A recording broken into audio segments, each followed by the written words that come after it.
Chapter 19. Alone by Themselves. The citizens who had slept on the bank of the Tamasa woke up in the morning and looked round. They were surprised to see that Rama and the chariot had disappeared. They followed the track of the chariot wheels, but were disappointed to find that it was lost in the main road to the capital. They returned home to their own houses and sought satisfaction in reviling Kekai. Without Rama, the city was bereft of beauty and wrapped in gloom. Sumantra and the princess had crossed the Tamasa long before dawn and travelled far into the forest. Crossing several streams, they approached the southern boundary of the Koshala country. As they journeyed on, Rama said to Sumantra, I wonder when I shall hunt again in the forest of Sarayu. Is hunting good for princes? Perhaps it is, in moderation. Thus conversing on many matters, they went forward. When they reached the southern boundary of the kingdom, Rama stopped the chariot and facing north towards Ayodhya, bent his head in a prayer, saying, O jewel among cities, O ancient capital of the Ikshvakus, shall I, finishing my penance in the forest, live to see my father and mother and you? Grant me that supreme joy. The chariot reached the bank of the Ganga. They proceeded along the bank, admiring the beauty of the river. Finding a spot of surpassing charm, Rama said, We shall spend the night here. Untying the horses, they sat under a tree. Guha, the chief of the region, having learnt already from his men that Rama would be coming there, came forward with his retinue to greet Rama and Lakshmana. He had unbounded love for the royal family and for Rama. Being the chieftain of the tribes who dwelt on the banks of Ganga, he was a man of great prestige and power. Rama and Lakshmana rose to greet Guha, even while the latter was still at some distance from them. Guha welcomed them with a hearty embrace, saying, Regard this land as your own. This place is as much yours as is Ayodhya. Who can hope to have a guest like you? It is indeed my good fortune. Guha had prepared a lavish entertainment. He said, Feel perfectly at home and happy in my kingdom. You may spend all the 14 years with us here. You will not lack anything, I assure you.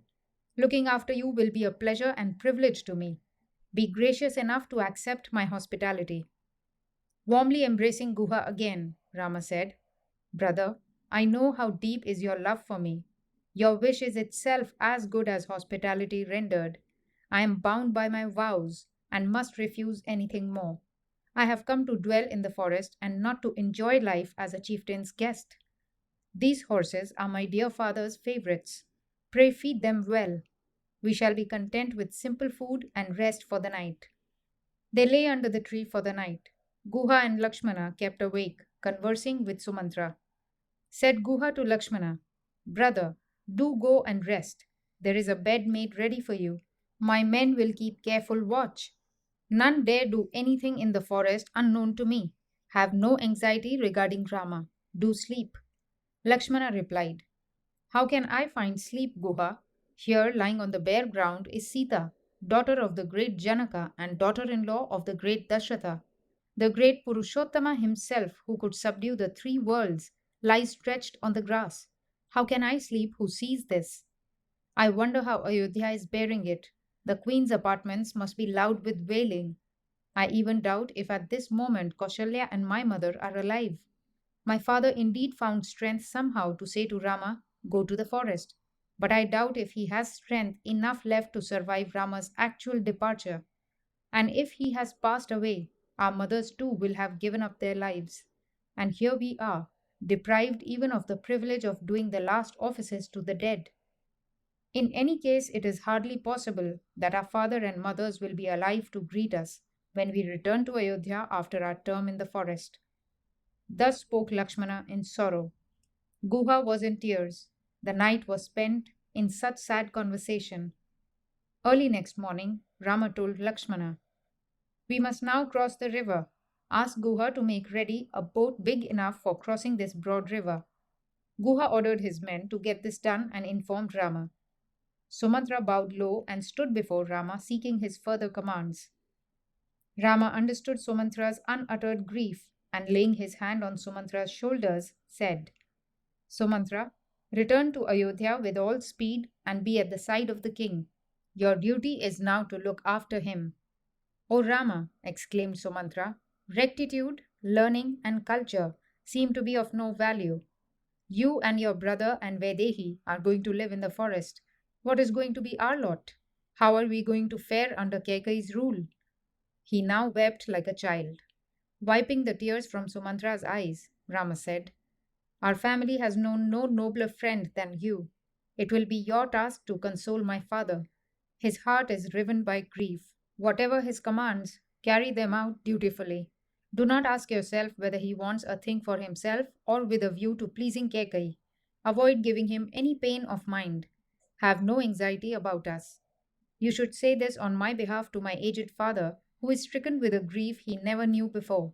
Clasp his feet as you have seen me do, and assure him from me that none of us, not I, nor Lakshmana, nor Sita, feel injured or sorry at having been sent away from Ayodhya. We look forward to 14 years of forest life, which will speed on happy wings, and then surely we shall return to his feet for blessings. Give our love to my mother Kaushalya, and tell her that protected by her blessings, we are well, and give a like message to my stepmothers, especially to Kekai, lest she should think we have parted in anger. Tell the Maharaja that it is my earnest prayer that he should hasten with the installment of Bharata, so that he may be a comfort to him in our absence. But Sumantra, unable to restrain his grief, burst out, how am I to return, and with what words can I give comfort? And when he looked at the empty chariot, he wept and said, how shall I drive this chariot that stands desolate without you? Once again Rama spoke words of comfort and courage to Sumantra and urged on him the duty of patience and sent him home. Guha, said Rama, I could indeed spend 14 years in your kingdom as you desire, but would that be fulfilling my vow? I have left Ayodhya to fulfill my father's pledge. I must therefore lead the life of a tapasvi. I must not touch dishes daintily cooked and served. We have to live only on fruits, roots, and permissible kinds of meat, such as we offer in the sacrificial fire. Comforting Guha thus, the brothers got their locks matted with the milk of the banyan. They helped Sita into the boat and then got into it themselves. Guha bade the boatmen to row it across. The boatmen took them quickly across the river. At midstream, Sita offered a prayer to the goddess of the river. Devi, help us fulfill our vow and return safe to our homeland. They talked as they went on. They reached the farther bank of Ganga, and there, for the first time, the three stood alone, unattended by friends. Lakshmana, you are my sole armed guard now, said Rama. You will go first. Sita will follow, and I shall walk behind you both. We must save Sita as far as possible from the hardships of forest life. Hereafter, there will be none to keep us company and no fun or amusement. Rama's thoughts went to his mother Kaushalya. Lakshmana, he said, should you not go back to Ayodhya and look after Mother Kaushalya and Sumitra Devi? I shall manage my forest stay somehow. Lakshmana replied, forgive me, brother. I am not going back to Ayodhya. Rama indeed expected no other answer. Thus now and again we shall see the human element come up and the divine prince grieve and talk as common people do. This is the fascination of the Ramayana. If Almighty God remains Almighty and does everything himself, then where is room or need for an avatar? And how could the dharma of common men be established? This is the difference between the earlier avatars and the later. In the Rama avatar, the course of human conduct and the dharma governing it come linked together. This has been made explicit by Valmiki. On the occasion of Sita's ordeal by fire at the end of the battle, Rama says to Brahma, who appeared then among others, and deprecated the idea of putting Sita to proof. I regard myself only as Rama, son of Dasharatha, an ordinary human being. Who I am in reality, where I belong, why I took birth, are matters on which you must enlighten me, and I do not know. While Rama was plunged in thinking of the mothers left behind, Lakshmana ministered to him with loving words of courage and hope. They spent that night under a banyan tree and left early next morning for Bharadwaja's ashrama, which they reached at sunset. Partaking of the hospitality of the sage, they besought him to tell where they could spend the years quietly in the forest, and on his advice and with his blessings left for Chitrakuta.